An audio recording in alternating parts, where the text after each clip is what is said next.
Hello, everyone. Welcome back to the Unheated podcast. Today, we're really excited to have Krish Mehta here from PHNX Materials. Welcome, Krish. Excited to have you here with us today. Hi, Priya, and hi, everyone. Thanks for having me. Thank you so much. So, this is part of our Global Founders podcast series, and we're really delighted to spotlight PHNX Materials, which is a early stage company based in the US. PHNX Materials is transforming one of the largest industrial waste streams, which is landfilled coal ash, into valuable sustainable resources. So, the background is that there's about 2.5 billion tons of coal ash sitting in US landfills, and here PHNX sees an opportunity where others see waste. Using their proprietary technology, they refine and purify the coal ash to produce ASTM grade supplementary cementitious material, and then they extract critical materials from this, like titanium, aluminium, and rare earth elements. So they repurpose these underutilized resources, and then by doing this, they not only reduce global emissions, but they also strengthen domestic supply chains and support historically disenfranchised communities around the industrial waste areas. So this is a really interesting and quite groundbreaking innovation. And the person at the helm is Krish. He's the CEO of PHNX Materials. He leads the transformation of the coal ash into these valuable resources. And his background is that he's worked at McKinsey and also at Tesla. He has a bachelor's in mechanical engineering from University of Pennsylvania, BS in economics from Wharton, and an MBA and an MS in climate from Stanford GSB, where he was also a Knight Hennessy Scholar. So welcome, Krish. Super excited to have this conversation with you. And we'll just jump into the first few questions of this podcast, which is around, what led you to start this company? How did your background in engineering and finance and sustainability shape your vision for it? Absolutely. Well, first off, Priya, thank you for summarizing what we do. Couldn't have said it any better myself, so appreciate that. If you had asked me about 2 years ago if I would be working in the coal ash space, this would probably be a millionth and one of the potential list of things I thought I'd be doing. Um, the story really begins when I joined Stanford. So I went with the goal to focus on creating a company that could lower emissions produced from the cement industry. Cement contributes about 8% of global CO2 emissions. It's one of the largest emitters, and it's one of the industries where emissions are increasing over time as countries continue to develop an infrastructure built out. Um, Upon going to Stanford, I realized that, and this is really where the blend of my McKinsey and Tesla experience come in. Um, I found that while there were a number of solutions that were potentially novel materials working towards decarbonizing cement, these were largely technology first ideas where a new technology was created, and now they were working towards integrating that within the market. Instead, my approach was to go customer first. So I actually started off by spending almost a year interviewing north of 500 different customers across the value chain to learn more about the cement space, learn more about the different drivers globally. It was during this exploration that I learned that coal ash is widely used already as a cement substitute across the world for over decades at this point. So just to backtrack, cement you can think of as a glue that binds sand and gravel together to make concrete. And so concrete is the end product that's all around us. It's cement which offers that glue-like property, which contributes, and the manufacturing of cement is what contributes the 8% of global CO2 emissions. One of the ways by which concrete customers bring down cement consumption is by using coal ash. Coal ash chemically is relatively similar to cement, and so you can replace them effectively 1-to-1 up to 30% of total cement use. And what we found in the US is that as coal power plants were shutting down, there was a shortage of coal ash. This shortage of coal ash meant that cement consumption was going up, which meant for concrete customers both an increase in emissions from the production of cement, but more importantly for them, an increase in cost. And so upon and after doing this exploration of different potential ideas, I came to the conclusion that just the most scalable and cost-effective way to decarbonize cement involved unlocking new sources of coal ash, primarily because this was a solution that was already accepted, globally, widely used, and lower cost. Great. Very interesting, and thanks for the very comprehensive background here. So, just to understand, when you speak about your proprietary technology and how it transforms, coal ash into all these valuable materials, how does this process compare to traditional cement production and mining? Yeah, so our tagline is we convert ash to cash. That's our motto. If there's one thing to take away, it's that. Um, really, we view ourselves not so much as a competitor to cement. So we aren't producing a new cement, which means that, uh, again, so cement is produced by taking limestone and effectively heating it up to high enough temperatures, uh, which then break down the calcium carbonate found within limestone to calcium oxide and reacting that calcium oxide with silicon and aluminum to form cement. We're doing none of that. We think that cement is it's a multi-century old industry. Concrete, the end product of cement, is the most consumed material on the planet. Cement itself is one of the most consumed materials on the planet. It is really, really difficult to change cement. Another stat that I found shocking, at least, is that there's about 3,700 cement facilities globally, of which only 3 are under construction, 2 in Asia, 1 in Africa.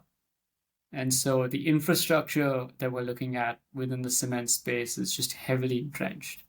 And so changing cement is quite difficult. Not impossible, but difficult. We instead focus not on changing cement, but rather on unlocking a whole class of supplementary cementitious materials. So there are a number of supplementary cementitious materials that exist. So these are materials that can replace cement, coal ash again being the most widely used one globally. Slag, which is the byproduct from steel production, is the second most. By unlocking effectively a new supply of an already used product, so in this case, coal ash, by design, we are trying not to change the industry. So if there's a takeaway in terms of our technology is the end products that we are making, our hope is to make it absolutely identical to coal ash that's already being used. We don't want to make a change. And the processing technology as well that we've been using leverages largely off-the-shelf equipment, again, because we are trying not to be first of a kind. This industry has very little appetite for any green premium. It's an industry where cost is perhaps the most important driver, cost and scale. And so as far as our technology and our product go, we are trying our best not to produce anything new to the market, rather to just unlock a supply of something that's already existing, but currently in shortage. Got it, got it. And so once you're sort of looking at selling this coal ash and reappropriating it, who would be the main customers for your solution? How have you sort of thought about the go-to-market strategy and what would be the main revenue drivers for the business? Yeah, that's a great question. So I'll start by so we actually have 3 different customers, which is what makes this business really interesting. The cement of looking at the coal ash production into an SCM is our first and our primary customer.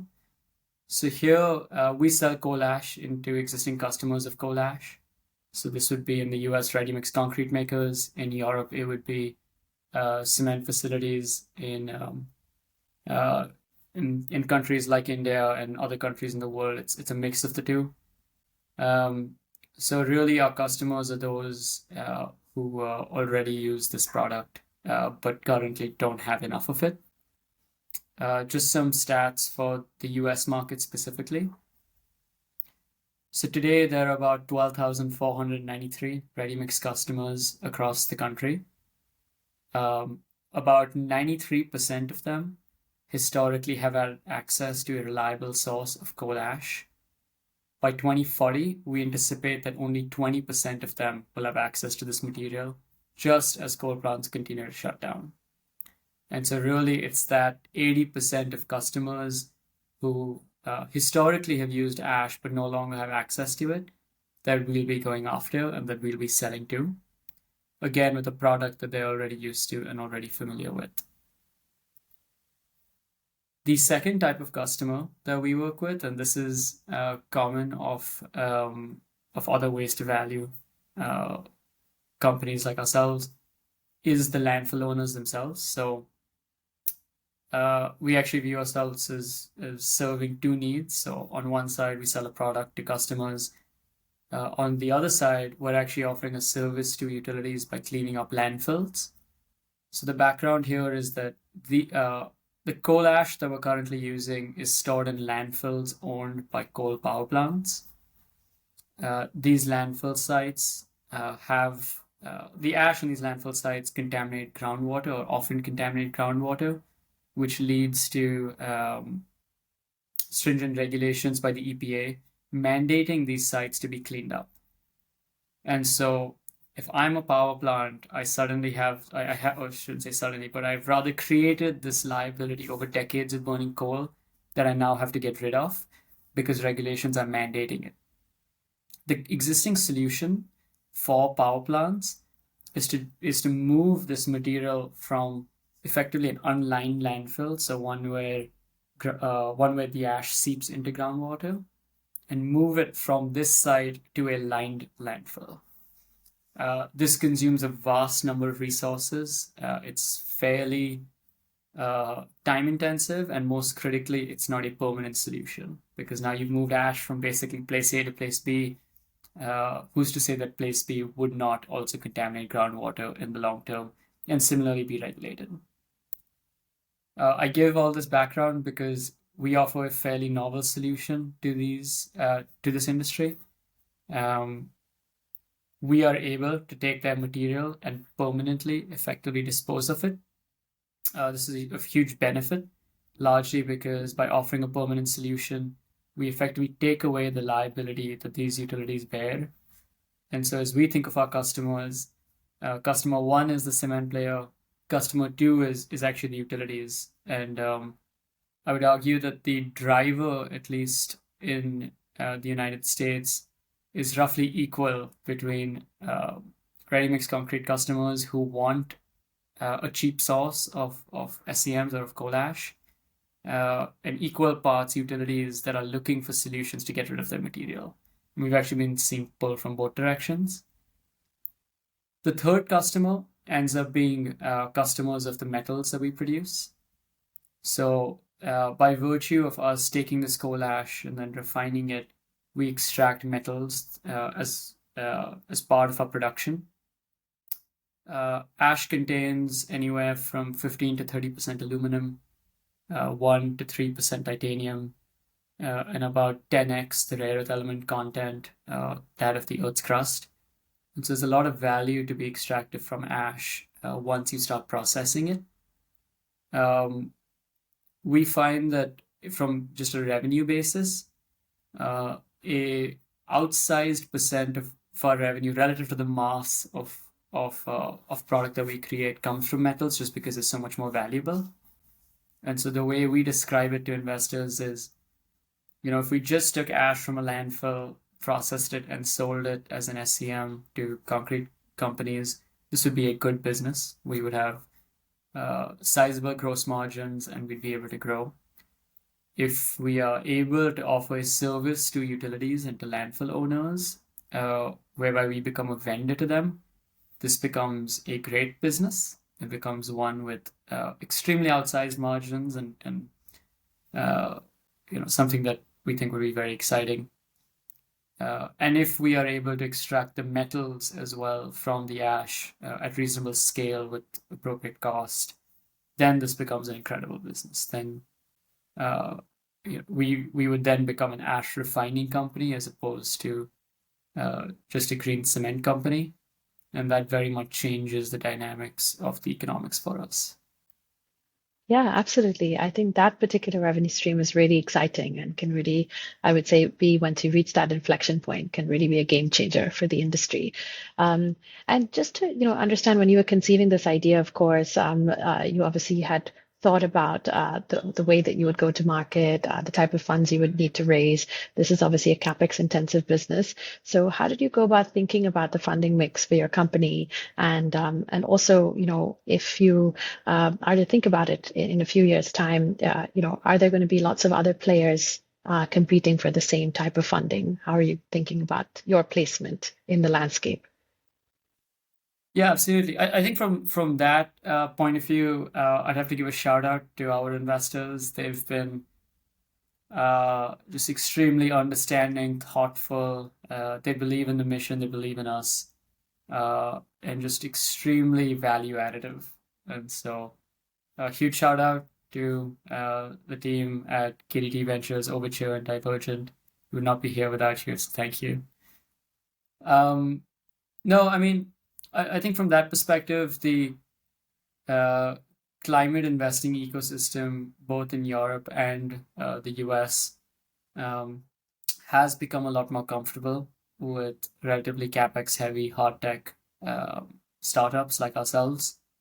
The key here is showing the broader picture, the 10-year horizon as opposed to just necessarily the 5-year horizon. In the hard tech landscape, it's the 10-year horizon where uh, most of the gains come in. It's only because that's about the point where you've reached scale sufficient to meet economies of scale and produce at a rate which is both sustainable, plus you have a moat that's strong enough to prevent other competitors from coming in. You definitely require relatively more patient capital versus those investing in more traditional software. And what we appreciate from our investors is they can see, and they do see the longer term vision that we have. In our case, what's exciting about this space is, firstly, I think coal ash in general is not the most, is a space that hasn't thus far received much investment from the venture community. We think that there's just a lot of untapped potential in this industry because we can apply new technologies to a space that historically hasn't necessarily received as much attention. I would say on that end, again, I've been remarkably surprised by the coal ash community. Everyone's been very welcoming and open to new technologies. And so from that perspective, people are excited. People are more excited than I would have imagined with this new change. From a capital perspective, what it means is we envision ourselves as growing with the industry, growing within the industry, effectively unlocking number of different landfills and providing ash to, as I mentioned, the 80% of the customers in the space, which means that from a venture perspective, the returns are outsized over a longer time horizon. And what's important for us as founders is twofold. The first is to have that vision very clearly in mind. And then secondly, to lay out the milestones to get to that vision as quickly as possible and ensure that our investors are on the same page with that. Yeah, absolutely. That makes a lot of sense. And great to hear that you had a group of very supportive, value additive investors to begin with. I think that's super important for the actual sort of starting point and then, growing into a mission-oriented company. And just also curious, as you mentioned, with growth comes also the other social and environmental objectives of Phoenix Materials. And as you're working in these sort of waste areas and communities, what is sort of some of the impacts of your work, as in terms of what you want to achieve with environmental social impact? How do you actually work with disenfranchised communities and give them that voice? Yeah, absolutely. Thank you for asking that. The reason why I began this company and co-founded this company with Jorge, my co-founder, is largely because of the mission. We felt that, let me backtrack. Our mission is to decarbonize heavy industries. That is why we exist. Cement is, again, 8% of global CO2 emissions, and coal ash, we believe, is the quickest, most scalable, and cheapest way to decarbonize the space. The reason why we're focused on something relatively unconventional, especially within the Silicon Valley ecosystem that we operate in, is that we like the idea that every single ton of product that we create avoids 0.7 tons of CO2. At this point, it's straight math. There's no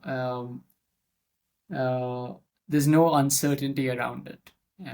Every time we produce our product, we replace a ton of cement, and we directly contribute to the lowering of emissions. So as it relates to the mission and why we do what we do and why we're focused on hard tech as opposed to something more software focused, is because we can see that tangible impact very discreetly. As it relates to the broader impact that we have as a company, it was important for us not only to focus on lowering emissions, but do so in a way that uplifts the communities we work in.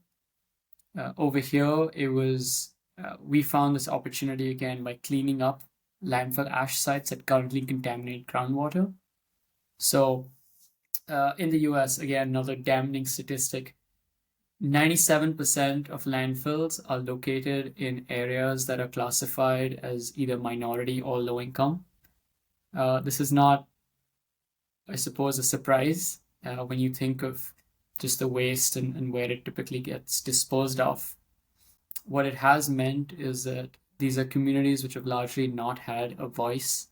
It's meant that these are communities where groundwater has been, in many instances, contaminated, where with tremendous health hazards, with higher rates of disease, higher rates of terminal diseases as well. By offering a way to clean up these sites and by, again, permanently disposing of this ash, we can, at least over the longer term, protect some of these communities by cleaning up the water contamination that is already present. And critically, by situating ourselves within these communities. So the plants that we would create would be co-located near landfills, which mean that the workforce we would require has to be local as well. Given that a lot of these communities are largely coal communities, and with the shutdown of coal, a lot of these areas have seen historic high rates of unemployment just because of coal shutting down. And so by us co-locating in those areas, we now provide jobs to these communities as well. For us as a company, not only is this a good decision socially and environmentally, it is also one that financially has benefits. We benefit from a lot of generally government support, both state and federal, in terms of supporting these areas, supporting these communities, offering ways to clean up and remediate these sites, all of which helps us as a company grow, scale, and work towards our broader mission. Fantastic. It's so great to see this integrated and weaved into your overall business, and a great example for other companies starting in a similar space. So I want to come to, another point, going backwards, from your education. You grew up in India, which is where we are based actually as Thea Ventures Climate Tech Fund. And our view is that India is the next big wave of climate tech innovation. I'm curious to, understand your view, having grown up here and now building in the US. How do you feel that the global sentiment is towards climate tech in India as the next new green frontier? Obviously, the government has announced its budget earlier this month in India, and a vast proportion of it has gone into green projects, across energy generation, mobility, materials, batteries, etc., and more. And how do you feel that, as an entrepreneur from India originally, that this, companies like yours could potentially expand to India, but also B, do you see similar companies like yours cropping up in India and seeing demand and being able to grow exponentially? Yeah. So I grew up in Mumbai. So, oh man. Well, first of all, extremely grateful for folks like yourself because without a robust VC ecosystem, it's impossible for founders to do what they do. And so now there's just been such a growing sentiment from entrepreneurs and from investors to invest in India. Capital markets are a lot more favorable, and culture, frankly, is a lot more open to people starting companies. I've seen this trend myself with friends, and India is in just such an exciting time. So it is quite tempting. It's an exciting time overall for the space.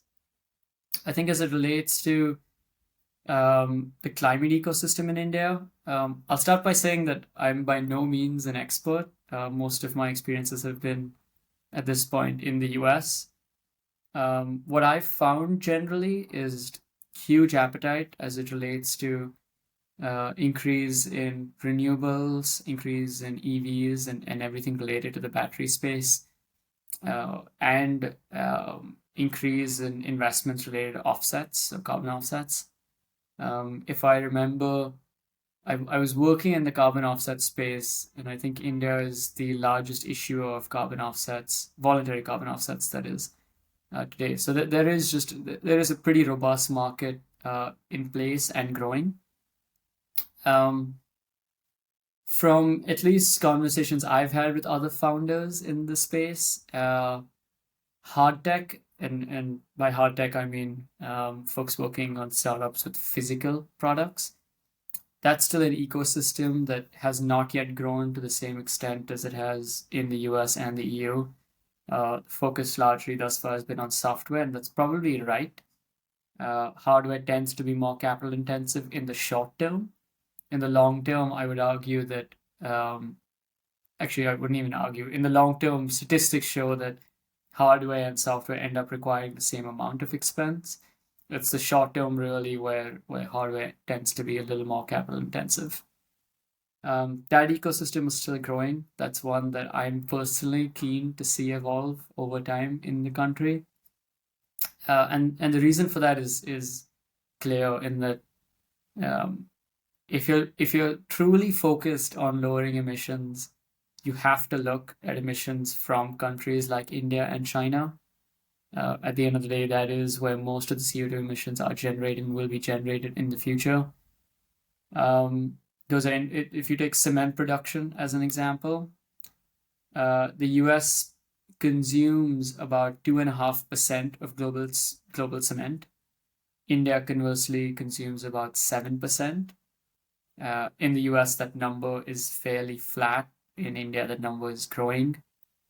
China conversely consumes about 48% of the world's cement. And so anyone talking about lowering cement emissions absolutely has to consider the impact in countries like India, like China, across the African continent, across the Middle East, because that's really where infrastructure is growing and being built out. As it relates to us, this comes back again to the original thesis as to why we're working on coal ash. When we explored different solutions to lower cement, there's a whole host and range of ways to decarbonize the space. We explored, for example, new materials that could replace cement. We explored new production methods to make cement with lower emissions. We explored different types of new supplementary cementitious materials that could, for example, replace more cement over time. Eventually, the reason why we stuck with something that's again well known, well used, is largely because of the potential expansion to countries like India. It is very much a part of what we want to do in the future. It is very much a part of what we're planning towards. Um, my my take, and maybe things have changed, but I think of myself, and I imagine like going to someone, like a potential customer in India, and telling them, "Hey, we have this cool new product. It's 30% lower emissions, 30% lower emissions on concrete than your existing product, but it's going to cost 50% more." I just can't imagine that being a conversation that folks will entertain, at least across the industry. Not necessarily saying that you wouldn't find a market, but at least scale, it might be more challenging. That's why we are doing what we are doing. It's because the ash that we produce is just going to be lower cost than cement. And at the end of the day, when we then go to customers, we don't. I mean, you could ignore, frankly, the climate impact we had if that was something you didn't personally resonate as much with, and just know that every time you use our product, you will save money. That's really the pitch that we want to move forward with, and I think that's going to be essential when we expand to India. Yeah, absolutely. I think you're totally right. India is a very fast-growing market, but also very price sensitive. So it's a question of tailoring that right pitch to those customers. But I think I have no doubt about it that you once you've got the sort of medley of customers that you already would have developed in the UK, in the European context as well as in the US, and then you come to India, that it'll be a much easier kind of conversation with these customers that would have already seen your traction. So that's really interesting. And just, as we're coming up to the end of our discussion today, I just had one or two last questions, just to understand your path for the future. You've mentioned your growth targets and the way that you're thinking about the next steps in terms of, the future vision of the company. But just curious, obviously this kind of company being CapEx intensive, et cetera, needs quite a lot of good talent that you're looking for. So I'm just curious to understand from you how you're thinking about developing your team, what would be the key sort of pillars that you're looking to build in terms of skills, and how do you see that going forward? Yeah. At the end of the day, team is what matters most. It's the thing that's going to drive our success. Right now, all of the hires that we've made are largely folks with a chemical engineering and chemistry background. We have some incredible people as part of our team, so I'm grateful and it's frankly an honor to even be working with them. They've really pushed the boundaries of chemistry, pushed the boundaries of what's known in the ash space and what's known just in terms of refining more broadly. I think as the team is involved, talent for now, it's interesting. So, the demand for talent in Silicon Valley has largely historically been for software. And so I think if you're any founder competing with other founders and other startups for software talent, tends to be fairly expensive, tends to be difficult to find the right match, tends to be difficult to find folks at a rate that frankly we can afford. The one benefit I would say of working in a space like ours is that I personally believe that chemical engineering talent there's a disservice done to this space. These are some of the smartest people in the world, and job opportunities right now are largely from think of multinational chemical companies and/or large organizations that require some of this, that require folks to basically optimize existing processes. We found that there's a huge unserved appetite amongst talent to work on new innovative ideas like the ones that we're working on. We are extremely grateful to have had a number of folks interested in our vision. We think that talent is going to be the key advantage and the key thing that brings us able to solve this historically unsolved problem that we're working towards. Um, Talent is nonetheless, it's difficult to find talent that is not only with the right experience, but more importantly, believes in our mission and is believes in what we're working towards, not in the short term, but rather in the long term. And so, as we think about who we want to bring on board, the true litmus test is: are you willing to work on this, and are you excited rather to work on this for the next 5, 10 years? Not only because that's important for us as a company, but frankly, that's only when the people who join us will see the true rewards of what they're working towards from a financial perspective.